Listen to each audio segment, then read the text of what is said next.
I want to officially welcome you to the Readings from Oconomowaukee virtual event series. It is day 4697. I'm Daniel Goldin from Boswell, and I am going to pass you to the amazing and literate Lisa Baudoin of Books Company, who will say a little more. Well, thank you, Daniel, and welcome everybody. I'm very excited to be here tonight, or today, it's not night yet. So welcome Tessa Hadley. She is the author of 6 highly acclaimed novels, including Clever Girl and the Past, as well as 3 short story collections, most recently Bad Dreams and Other Stories, which won the Edge Hill Short Story Prize. Her stories appear regularly in The New Yorker, and she is currently living in Wales. So she's joining us from Cardiff, all the way in Wales. So welcome, Tessa. Lovely to be here. Do you want to start by giving us a little bit of an elevator pitch for Free Love, which I absolutely loved, and then you can sort of read a couple pages or read a bit and give us a taste of the story. Lovely, I'd love to. Lovely to be here. It's a dark evening here in Wales on a slightly rainy day. But brilliant technology brings me across the Atlantic and suddenly I'm there. My new book is the first book that I've written that is set in the past. It's on the cusp of being the past. It's set in 1967, 1968. I was alive then, I was a child. And why did I choose to set this novel then? I think partly I just had written a couple of stories set in the 60s, and for some I just love the terrain. I loved the sort of the fun of imagining ourselves back inside an older world where there was more hierarchy, more deference, more social solidity, for better and for worse, a grayer world perhaps. And then of course what happens in the 60s is that solid, substantial Englishness, which I know you Americans can imagine because we know things about each other's cultures and social history, comes up against something quite new, that the eruption of a counterculture of young people with long hair wearing Afghan coats and smoking marijuana and wanting to end the war in Vietnam. Not that we were in the war in Vietnam, but you know, we wanted to end all war everywhere all the time and make people happy and tune in, drop out. So the idea of choosing that historical moment as the place of my story, but of course you don't begin a novel by thinking of, you know, what's my theme, what's my history, you begin a novel with a story. And so inseparable from that historical moment is the tale of Phyllis Fisher, who sort of is the heroine of my book, but actually I think of it as much more a book about a crowd of people, a family, a series of people connected. And Phyllis, at the beginning of the novel, I'm going to read to you in a moment from the very first pages of the novel, is a bourgeois housewife, pretty, aged 40, contented with her life, easy, eager to make others happy. And in this, she's about to have a dinner party. And at that dinner party, a disaffected, one of those long-haired, untidy, unwashed, slightly drunk young men is going to come to have supper with them. And he is going to kiss Phyllis in the garden, as much because he vaguely thinks that as a member of the counterculture, he ought to do something wicked and unseemly. And that kiss in the garden is the sort of precipitating moment from which all the rest of the novel unrolls, and everything that had seemed stable and settled unravels. And the consequences of that moment are not only, I don't only imagine them for Phyllis and for this young man, Nicky, but actually for Phyllis's children and her husband and the young man's mother. And I sort of pull along a whole cast of characters in the train of one fork in the road, I suppose. I've mixed metaphors a bit. A fork in the road which might not have happened. I suppose, you know, there had to be a novel, so something had to happen, but it could have been otherwise. Anyway, I will read from the very beginning of the novel, just a couple of pages, to sort of set the scene, if you like, for the stasis that is about to be disrupted so catastrophically. This Friday evening in late summer was so lovely that Phyllis Fisher sat at her dressing table with the window wide open onto the garden.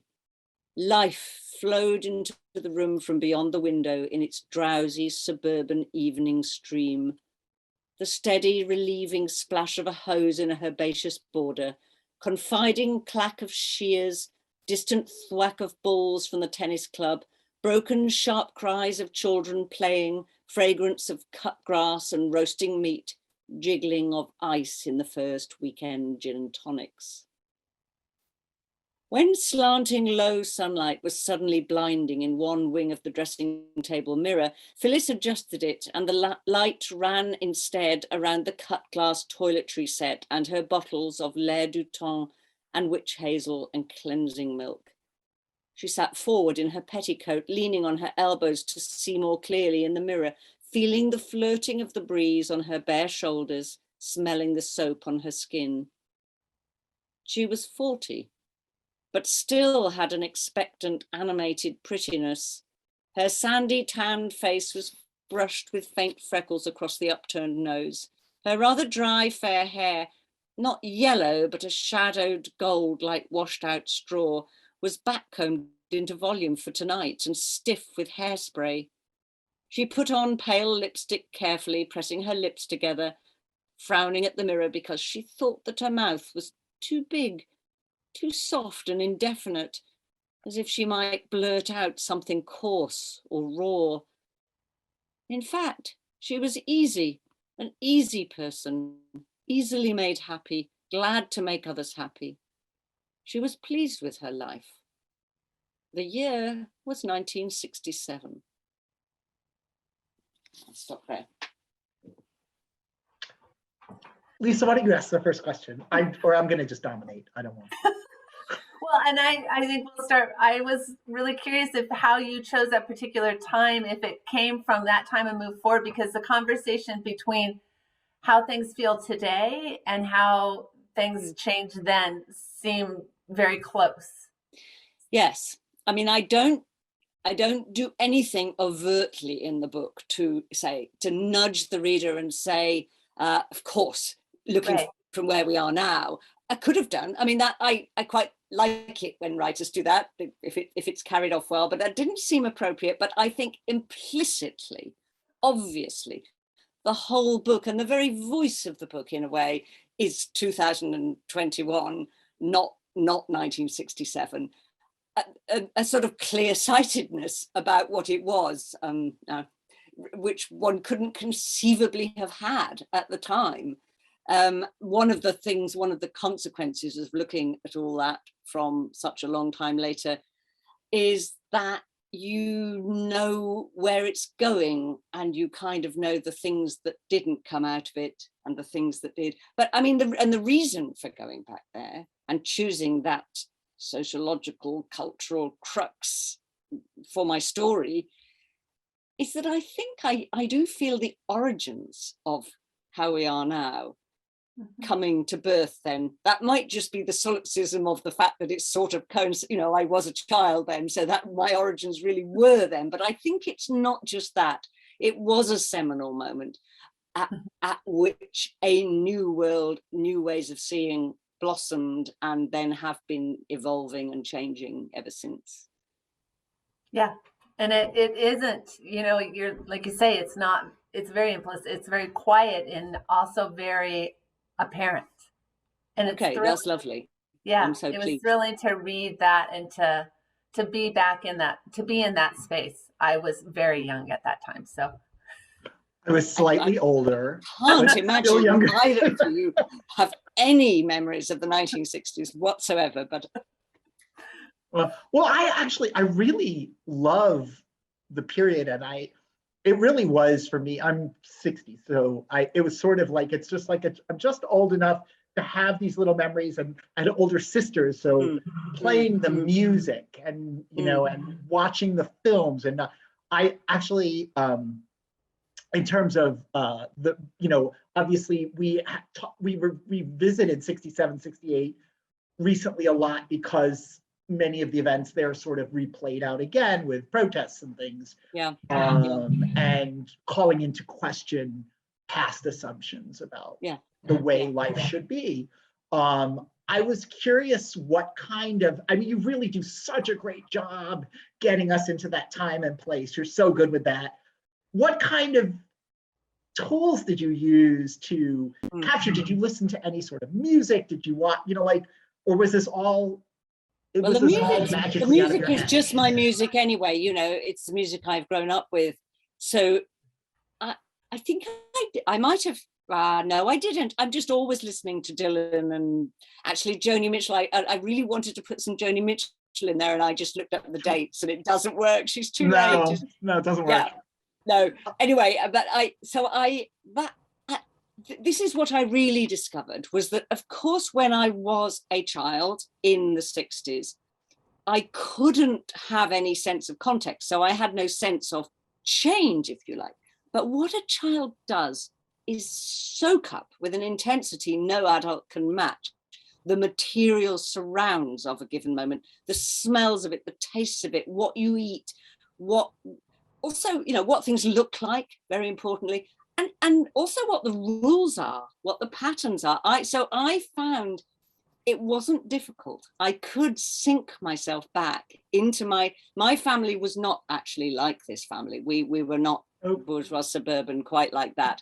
And yet somehow I was able to transfer all sorts of things I knew about my parents and their lives and just tweak them. How do I know about this sort of slightly, higher social class family? How do I know? I don't know. Osmosis, reading about them a lot, I think. I think they're in a lot of fiction.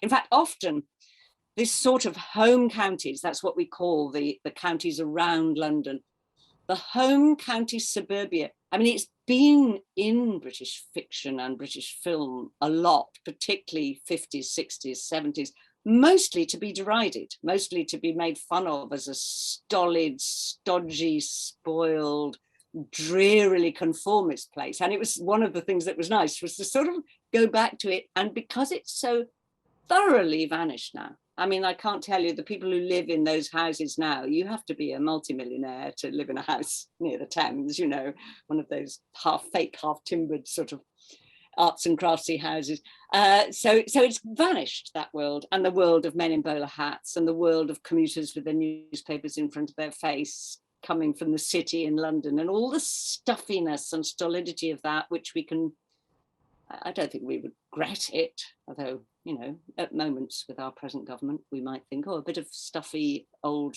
stolidity wouldn't be a bad thing. Anyway, I was able to slightly shift my memories and perceptions of the 60s and just nudge them to a slightly different part of the country and a slightly different social tranche, if you like. But the sensual, material stuff of the era, I had that. I didn't need to do any research.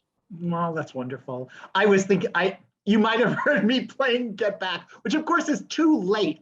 For some reason, a number of your reviews have referenced because of that Beatles documentary. Because of the Beatles documentary, which I've watched too over Christmas. I loved watching it.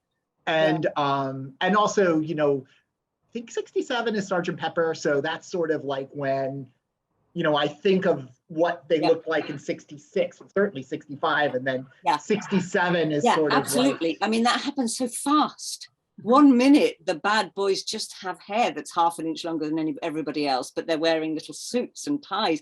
And the next minute, they're looking crazy and they're wearing fake satin military jackets and dropping out and going to an ashram in India. I mean, it's a sort of marvelous crazy, even though lots of it was patently silly and sometimes dangerous. And that's sort of Phyllis, like, 1 minute she's in the house and the next minute she's that's it. Somewhere else. And those moments in history when the somewhere else is kind of in the next room and the two rooms of life are so contrasted, and yet you can, with a step, you can move from one place to another. I mean, I guess that often happens in much more horrible circumstances, in the sudden eruption of war or revolution, the overnight transformation of circumstances in your life from one thing to its opposite.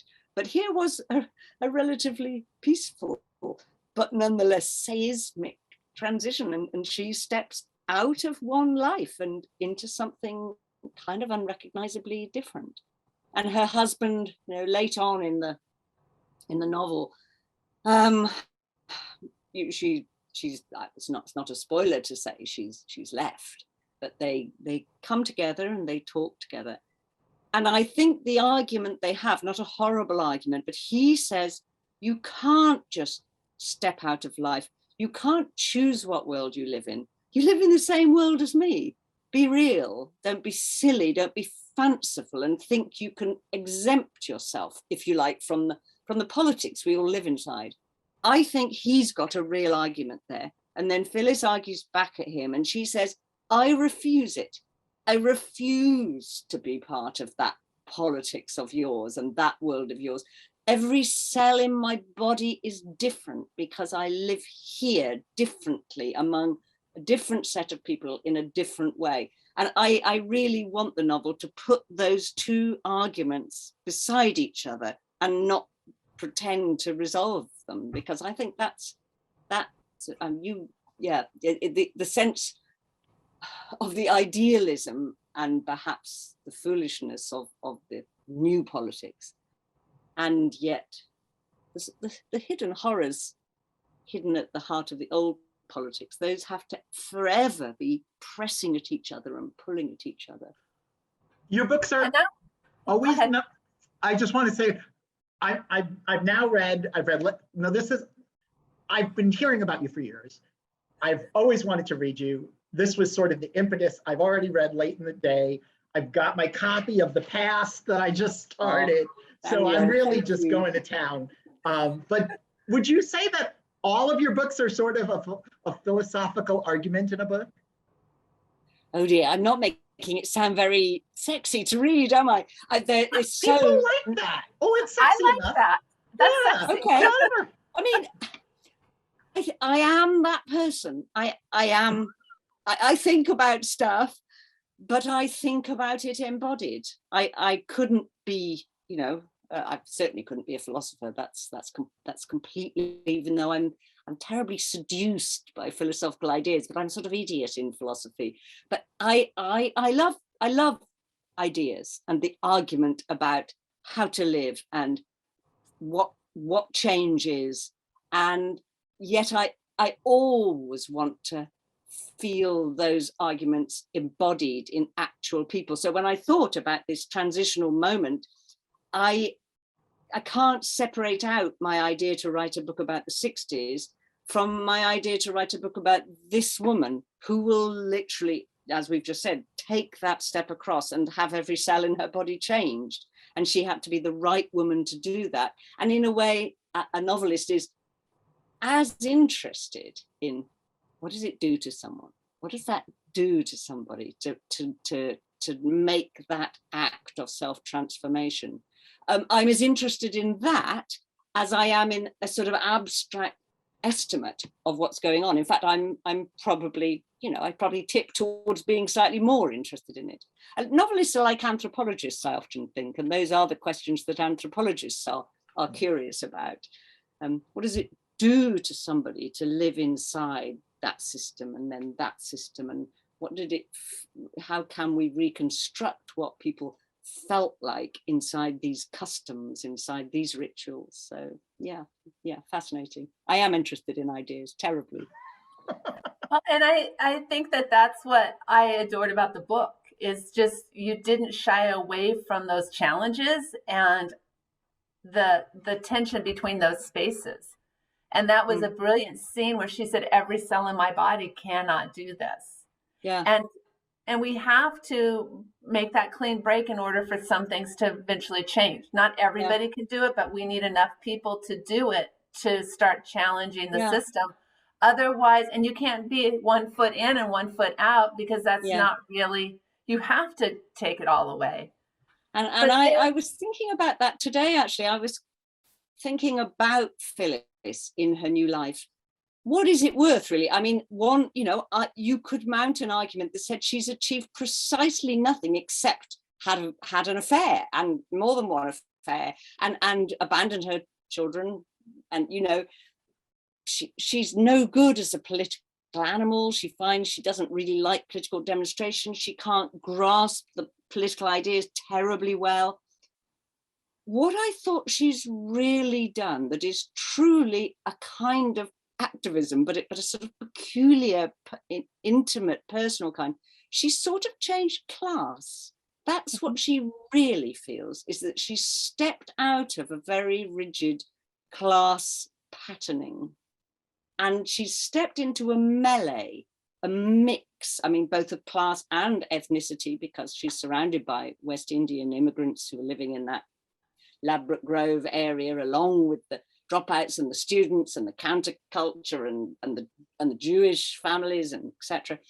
And it's that it isn't about Marxist ideals or you know, an opinion about globalization. It's like changing who you live among, and that sounds small, but I'm not sure that it's not actually huge. What she does. It's huge, and it's what we have to do in order for change to actually take effect and not stay on the table as philosophical ideas. Yeah. Oh, that was fun. Yeah, that was interesting. I'm really pleased we've talked about it, because that was the new thought that came to me today when I was sort of partly exasperated with her, but then thinking, but it's so genuine. And that moment of fulfillment when she's working in the most terrible pie factory, and you know, the quality of the food they're producing there is appalling, and there's something wild about the girls who work there. They're not tame, and there's something in Phyllis which, for all her background, enables her to just be open to that, wholly open. I mean, open to the point of rashly, you know, having a fling with a guy who in her previous existence would have been a tradesman at the back door.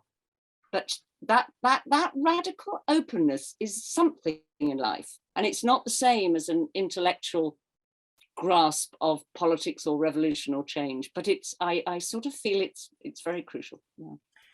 And well, we'll have to talk about Colette, because she abandoned her children, but she also didn't abandon her children.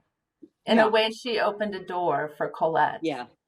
It's different. The two children, I'm afraid, it's very different, isn't it? And I feel like you, Lisa, I feel of all the characters in the book, the one who is going to be, I wouldn't say fine, I'm sure there are going to be wild, volatile swings and all sorts of stuff. But Colette she just can't wait to walk through this portal that her mother has opened, as it were, by her transgressive act. But her little boy is more of a disaster, really. Although you might say, I sound as if I'm special pleading for Phyllis here, because it is a terrible thing she does as well. But her little boy was going to be sent away to boarding school anyway, which is such a sort of thing of this tranche of the English middle classes at that period, that, you know, quite little boys and a few girls, but nearly always the boys, would be sent away to be sort of initiated and turned into the kind of men who then work in the Foreign Office and run the country. And I think I make it fairly explicit in the opening chapters that Phyllis adores this little boy. In truth, until she meets Nicky, he is the love of her life. And that the impending separation with her son, that she accepts, with her mind, she accepts that's the rules for the kind of family we are and the kind of man I want to have as a son. He has to be broken in. But deep down, she revolts against that, the imposition of that law, and she can't bear it. And there's some irrational sense that there's an exchange going on, that if she has to lose her son, well, she will take this other love. And that doesn't make sense, but it's happening inside her nonetheless. But it does, in a way, when you look at how we challenge what we see as masculinity now, that, you know, because he was being forced that, and she didn't really necessarily want that either. No. She didn't know she didn't want it. And didn't know she didn't want it, but she didn't want it. You're absolutely right. And so she chooses this Nicky, of course, the irony is that Nicky is a man who has absolutely been produced by that same system, actually. Right. And in time, I think it turns out he's more like the system than one might have quite realized. But he, nonetheless, aged 26, whatever he is at the beginning, he is still boy-like, he is still childish in certain ways. And that's obviously something in what appeals to her, as opposed to the finished performance of very responsible and very likable masculinity that her husband has perfected, but it's a bit impermeable. They are not intimate, and she can somehow be intimate with this boy man in a way she can't with the grown-up man, her husband. I just love the way you build your characters, and Nicky is just such a creation. And how did you decide? Like, did you just write him into the story and like, let's see what he is, or did you know beforehand? What happened with this book? It was amazing. The story just fell into my lap all at once. This does not usually happen with the novel. And I have the first few pages of my notebook are all of it, the outline of what happened. And it's written as an outline of several characters. There's Phyllis, then there's Nicky, and he will come to their house and this will happen. And the whole story is there, including the secret, which I keep up my sleeve till 3/4 of the way through the book, and I won't give away, but that was there as well. So I think Nicky's quite easy to make. It's quite easy to make a sort of deliciously youthful, rude, attractive, scandalous. It was fun writing the dialogue that in this first chapter where the dinner party unfolds quite sort of slowly. The first chapter is slow and it's just in one place, and then the whole of the rest of the book sort of gradually gathers pace after that. That took a bit of rewriting to get. It's the hardest thing. It's interesting, we were talking about writing ideas in books, and I think writing good conversation that people really have about real ideas is incredibly hard, not to either for it to become tedious and just rhythmically wrong, or just to be too truncated. So, but it was, as I worked on it to have him sort of I'm pleased with the bit where Roger says something very conventional, like, so what are your plans for the future then, Nicholas? And Nicky says something, well, I don't think about things like that really. I mean, in the long run, we're all dead, aren't we? And that sort of, I knew that was the perfect exchange of the two of them there. And you kind of want somebody at every dinner party in a way who comes in and refuses the niceties and the small talk. Yeah. Wait, you're on mute. I know, I'm trying. Sorry. I was like, mute, cough. I want your opinion on the quotation mark, because you do, I'm actually a big fan of the no quotes, but I know that a lot of younger writers struggle because they don't want to put them in, and the editor is like, quotes. How many were you able to do that with your very first book? Did you have to struggle against it? And what's your philosophy of the quotation of like, no quotes, please? I love having a philosophy of the quotation mark. I think I borrowed it from Nadine Gordimer, so she was good to have on my side. I think James Joyce does it. I think I'm right. You are quite a few right. writers do it, and actually the way I do the dash for speech marks, you can't ever mistake. I make sure that you can never mistake speech and action. It doesn't. And the reason why I can remember starting to do it, writing, and I can remember that it suddenly seemed liberating, as if it was coming from inside in some more immediate way. I now feel about the speech marks as if they're like sort of buttonings on a corset or something, separating out the speech from the flow of touch and looks and feeling that it should be wrapped up in. So that, to give it a slightly grandiose defense, because after all, it is just grammar, punctuation. It's not even grammar. That's why I like it. But it was, I could almost not convey how I was writing something at a moment when I wasn't, you know, I'd been writing for a long time and not doing anything that was alive or any good. And it was sort of, it was part of finding my flow, and it really was liberating. When I have stories in the New Yorker, of course, I have to, well, I don't put them back in. They put them back in. They put them back in. There you're at. They have quite strict rules. The really weirdest rule with the New Yorker is that, am I going to get this right? You must have something, something, said John. You can't have something, something, John said. They will not let you have that. I know. And sometimes it's so annoying because I really want that. And it's a very minor point. I'm not really complaining at all. There was a really great book about from a New Yorker editor, and I can't remember what it. I know it was published by Norton. Isn't that crazy? Mm. Well, Lisa, you talk. If I come, I'll put the email in, and she talks about all the different quirky things they had to do. Yeah, but, they do. They're very fascinating. They are very fascinating. And in the end, you have to sort of applaud the lovely idealism of this high notion of correct style. So all cheers to that. Well, our Norton rep is on with us today. So he says, Between You and Me by Mary Norris. I'm going to send that to everybody. Obviously, Between You and Me. Now, yeah. Would that be right or wrong? Between You and Me? I think it's right, is it? Rather than Between You and I. That's yeah. I'm weak on that. I'm weak.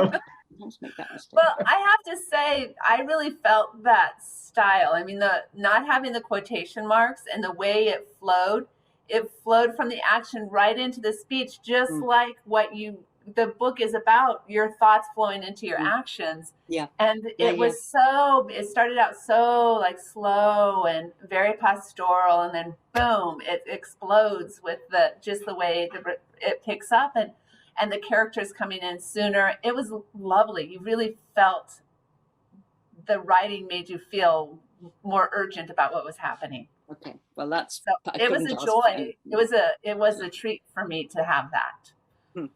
So there we are, done with writing. I guess I need to ask another question. So with all the characters, if you were to meet one of them now, since we started back and most of them would still be alive, who would you want to meet? Who would you want to sit and have tea with now? Oh, I really don't know.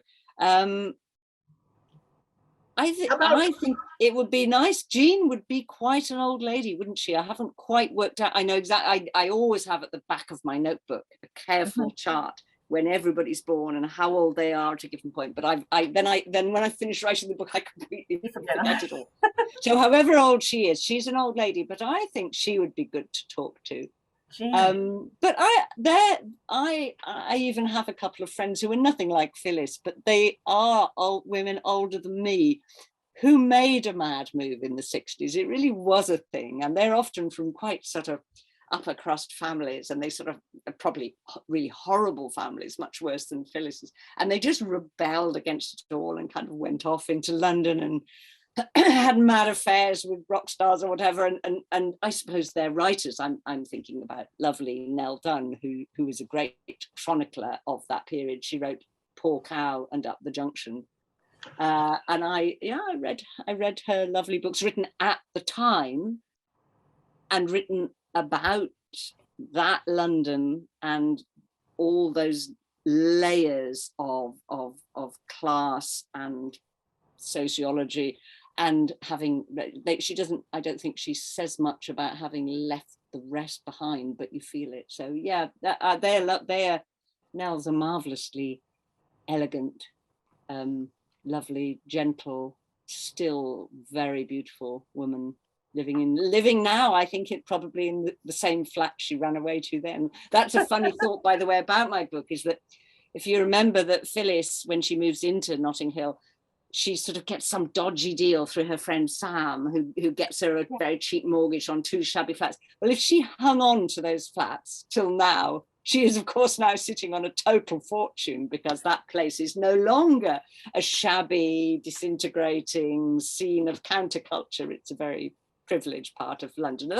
One of the nice things about London, is it nice? I mean, yeah, one of the really appealing things about London is that it's never seamlessly wealthy. Every area has a mix. Well, it reminds me of in New York, like the folks who were there in the 50s and 60s and early 70s who get the rent, they get the rent control department. And so everybody else leaves and they're still there. Yeah. Yes, that's wonderful. Yes, I know about those rent control departments. Alas, I think we got rid of all our legislation. We used to have sort of protections of rents and things, but we don't have that anymore. But there will be social housing, which is the equivalent. Okay. Yeah. I just want to come back to the place. I just love Ladbroke. I love the Everglades. We used to have an apartment building downtown Milwaukee that alas burned down called the Norman. And when I was in my 20s, I had just the strangest friends there. And it was like combination like salon circus, I would say. Yes. And that's what that's what this sort of reminded me of. And I was like, God, I wish I could go to that. Yeah, absolutely. It was. I've totally invented it. There were, of course, such places, but this actual place I did just invent. There aren't that many Art Deco buildings in London. I discovered when I sort of researched it afterwards. That's how it looked in my imagination. I kind of like the idea of bits falling off it and falling into the street below. And there's a few old ladies left there who'd moved in when it was very elegant and they sort of wore gloves, and now they're still there and they've slightly lost their minds and they don't like it anymore, but So it was a great place to invent, and it was fun imagining those scenes. And of course I had to have a party there. Yeah. Several parties. Several parties. Yes, exactly. Yeah. And actually, my own sort of teenage initiations happened a bit later in the early 70s, but I knew that there is a rule of such situations which can play out through the different costume changes and music changes. I sort of knew about that intimate circle sitting there around with the rolling up the spliffs and handing them round and somebody playing the music and what the talk was like. It was easy to imagine what was going on at that party, those parties. Lisa, otherwise I'm going to ask you about your back. Like you are such an inspirational story to anyone who has not published a book by 30. And I'm sure most people know about it, but it's just so great. It's just so great. And I did try and try. I wasn't hanging on in a sort of dignified way, waiting for the pure right moment. I was undignifiedly writing one bad novel after another. That's the way to do it, though. It's one way to do it. Although the trouble is, hang on. They're just like, you can't. This book is done. Write the next book. You have to write. You do. 4 books, right, before one got published. I can't. I think it's 4. And I tried a little bit to, I would send them off, but I also knew nothing about the literary world at all, nothing. I didn't know what an agent was. I would send them to a publisher where they went on a slush pile, of course, I now realize, and I got a form letter back, and I would think, oh, that's it. Well, the book's obviously no, and it wasn't any good. The thing was that I also knew, and that's such a bizarre and awful business where you spend a year or 2 years of your life writing a book and really knowing that it isn't alive, and yet trying to kid yourself, trying to trick yourself and think, well, that may just be how all writers feel. Maybe it's good, really. And I mean, agonies and such disappointment and such frustration. And to be honest, what kept me going was not a kind of noble Boy Scoutish, try again. It was just insanity. I just couldn't stop. I would try to stop. I would think, why can't I find my happiness some other way? Why can't I do something different?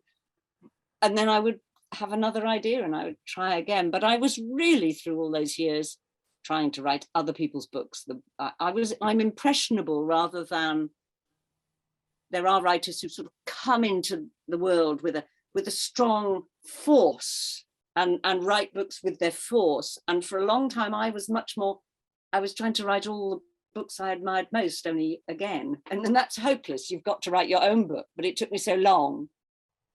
See, now I disagree with you. I think that is the way to start, is to find, I've heard other people, like there is actually, you sound like you're trying to tell people how not to do it, but to me, this is exactly how to do it. You have to take the writers you love and try to channel them, and you find your own voice. But you're right, there will be books that you can't publish. Yeah. But that's, I believe that I mean, I guess well, here I am. I am the proof that eventually, whatever my books are, I did somehow discover how to let myself into the house of myself and begin to write sentences that were authentically what I had to tell.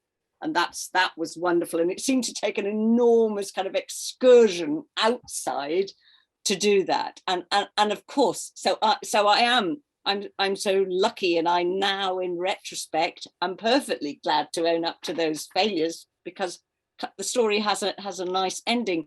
But I have to say that while I was writing those bad books, I had no sense that if I carried on and carried on and carried on, I would eventually write something that was any good. Because I just decided that, and I think I'm right, that wasn't the case. That if you were a carpenter and you made enough tables, you would eventually make a good table that would stand up. But I don't think, I didn't let myself think that was the case with novels. Maybe I had met people who had written lots of novels and they never worked. So I'm sorry, I'm telling a downbeat story there, but there is such jeopardy in it. But in the end, it was the only thing I needed to do. I did it, and I did in the end get into my own place and write the books I needed to write, whatever they are. One last follow-up question before we pass to Lisa, which is, who were you? I know you wrote a thesis on Henry James, so I know you love Henry James. I also know, Henry James. It wasn't. I know that you like Alice Munro, so I brought out all my Alice Munro. So I adore Alice Munro. And actually, do you know what? I think Alice Munro was one of my gateways into being able to write truthfully. So the people I was channeling, Nadine Gordimer, who I think is a great writer, the South African novelist, that's not so much read at the moment. She's in that funny trough. She died 20 years ago, I guess. And there's a trough, isn't there, after an author's death, when they sort of disappear a bit and they're not so relevant. And then I am quite sure with her, she will be refound and there'll be suddenly a distance on her work. Now, I was reading them hot off the press, and I, absolutely transfixed by their audacity and their scope. But that was so actually, I mean, this is not important because what she did to my mind and my thought and my perceptions was marvelous, but I couldn't use her as a writer. I tried to write those kind of big political panoramic books, and I don't have that in me. I wasn't living in South Africa anyway, so that was a big difference. And then we were, the set of my friends and my husband and we were reading a lot of Brecht, who I really have rather gone off. In fact, I don't love Brecht as I used to, but he was huge at the time, even though I guess he was dead by then. I can't remember when he died. Anyway, so I really did want to write quite overtly political things, and I felt as if I didn't show what was wrong with the world and why it was wrong, that I would be failing as a writer. So they were really bad directions to go in. And then reading Alice Munro, it was like, you can make something so huge, but it's just about a girl coming to visit an older woman and they make soup, and that sounds so obvious. It's always obvious when you find the thing eventually. You think, oh yes, I knew that, didn't I? But you don't know it till you know it. And Alice Munro was marvelous for me. And then the other writer who I also love and have always loved, but I think maybe I wasn't reading her in the 80s and the 90s so much, or certainly the 70s and 80s, was Elizabeth Bowen, who's mid-20th century Anglo-Irish writer, and she really is one of my loves of my life.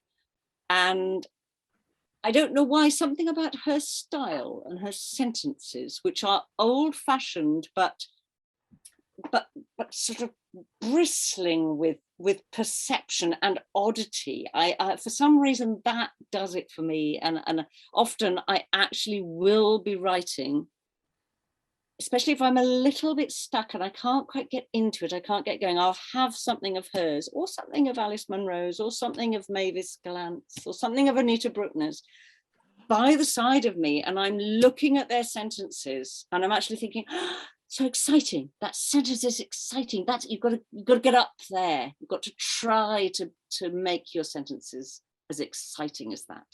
So they're my inspirations. Oh, I'm a complete Anita Bruckner obsessive.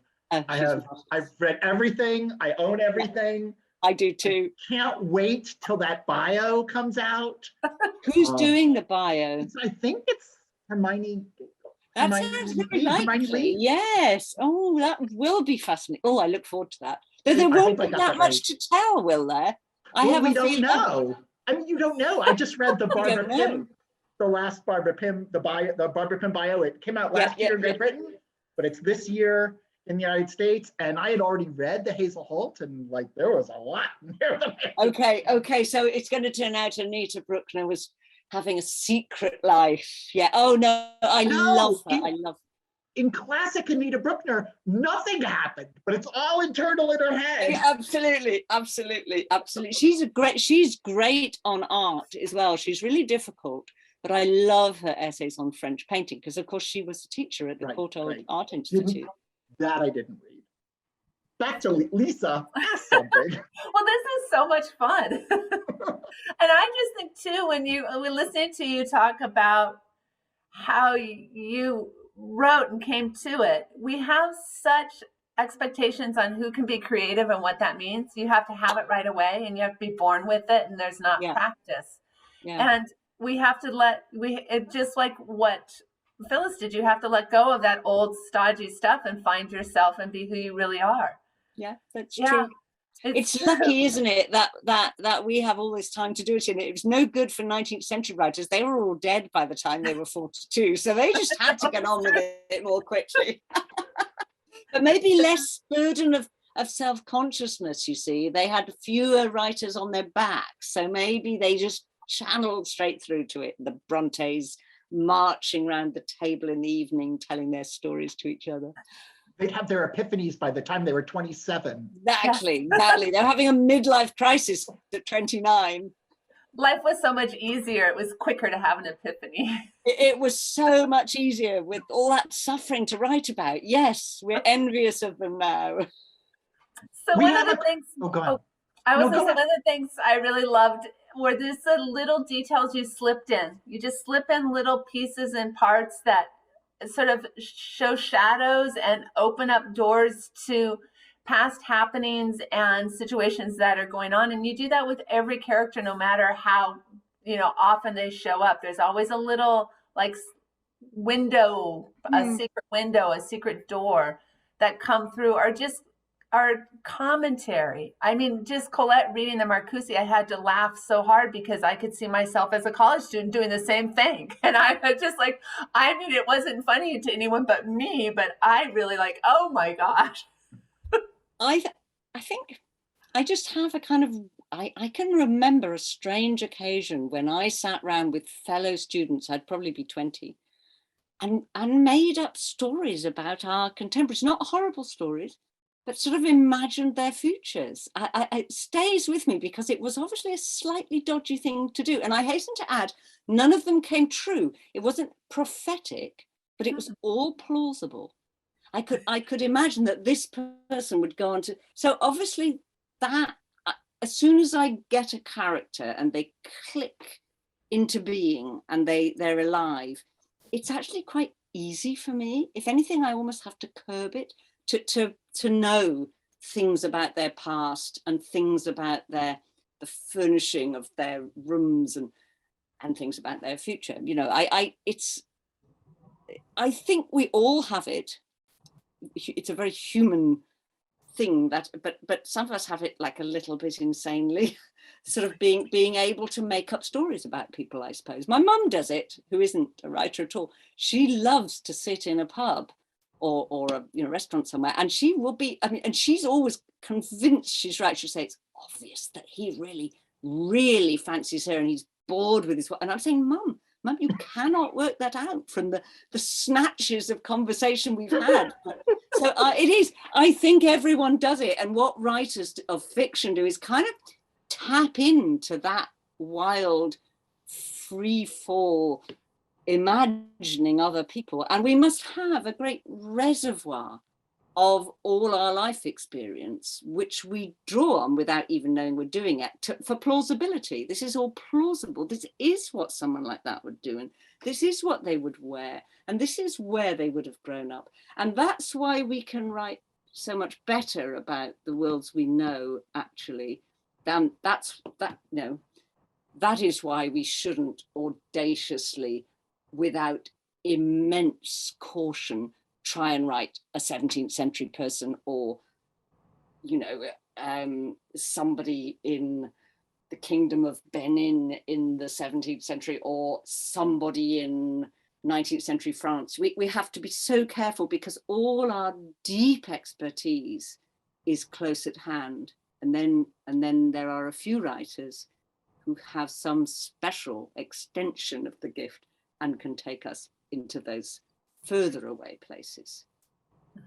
Because sometimes if you're trying to write something you don't have much experience of, what you will helplessly do is reach for the cliche. You'll reach for the shorthand. Whereas when you're writing about something close to home, you just know, you see the cliche coming and you just diverge from it. You know it's not quite as simple as that. You know that it's not straightforward as that. And that is actually making the good writing, is evasion of the shorthand all the time. Not the shorthand, but the proper version. And that's difficult to do if you don't have that imaginative reservoir of know-how in that world. Not everybody has that imagination. Yeah. If you're not teaching writing, I just want to say, if you're not teaching writing, you should be. I've taught writing, and I love teaching it. And I also love teaching literature, actually. I love teaching reading, as it were, as well. I've somewhat retired, but yeah, I do miss it slightly, yeah. Oh, yeah, you should definitely do it on the side. There's some university at Cardiff that is begging for you. All right, we're going to try to answer Dave's question. Okay. He's skirting the spoiler. The big reveal we can't talk about does something amazing. It seems to me, it shows what happens when the acceptable morality of the past collides with the new immorality, freedom of the late 60s. I thought it was brilliant. Was that part of the idea behind the bombshell? And if not, what was the idea behind the bombshell? Like, why did you want to have that final twist? Without saying what the twist was. Without saying what it is. Dave, I'm glad it worked for you. I think, as much as anything else, it was there from the beginning, by the way. It was there in the very conception of the book, in the very earliest place. I took a lead from the old Greek story of Hippolytus and Phaedra. That's the stepmother who falls in love with her stepson, who actually turns her down. So it's not the same story, but it was that triangle. Now I am giving it away. I think I wanted to express that underneath the apparent ruptures of a given era, there are all kinds of interesting continuities. And one of them might be a kind of patriarchal continuity, and that a young man who ostensibly presents as being so wholly unlike an older man might turn out to have a kinship with some of the being, the presence in the world of that older man, actually. If that, it's hard to talk about it in veiled terms. So that which is not entirely what you're suggesting, Dave, but it's a little bit like it. And yeah, and I mean, another thing that my revelation does is to convey that the past is not monolithically stolid. I mean, of course it wasn't. It had a terrible war in the middle of it. It was actually a much more anarchic time, in fact, you know. So it unsettles the simplicity that the book might seem to posit about a more stable past. That's another thing. Yeah, makes you know that everybody was young once and crazy. And it was important, you know, it was important to bring that in because of the rawness of the war, and just in the fact that there was a building still standing that was Art Deco after the bombings. Yeah. It was lovely when I talked about this book a couple of weeks ago for the 92nd Street Y in New York with Colm Tóibín. I loved it. He began by asking me about the war in the book, and I loved that because it was so recent, you know. It was only 20 years before that it ended, and myself growing up in Bristol in the West Country in England in the 60s, I mean, there were bomb sites everywhere. My brother and I and all our friends, we just played on them, and there were walls with wallpaper still on and ragged bits of staircase and bombed up, you know. Isn't that an extraordinary thing? And it was close behind us. Michael Ondaatje's novel Warlight pulls you into those spaces that don't, you know, and from over here, I never thought about them, but just being in those vacant spaces where no one could live at any time. It's such a beautiful novel that way. So I was referencing back a lot of that. Yeah. What have you been reading lately? I have been judging a prize, the Rathbones Folio Prize, which is a really nice prize we have here. It's a kind of slight counterweight to the Booker. So we had to read 80 books and we've just announced our shortlist yesterday. So I've been reading a lot of books and some wonderful ones among them. So what have I loved? I've loved Colm's latest book about Thomas Mann, the magician.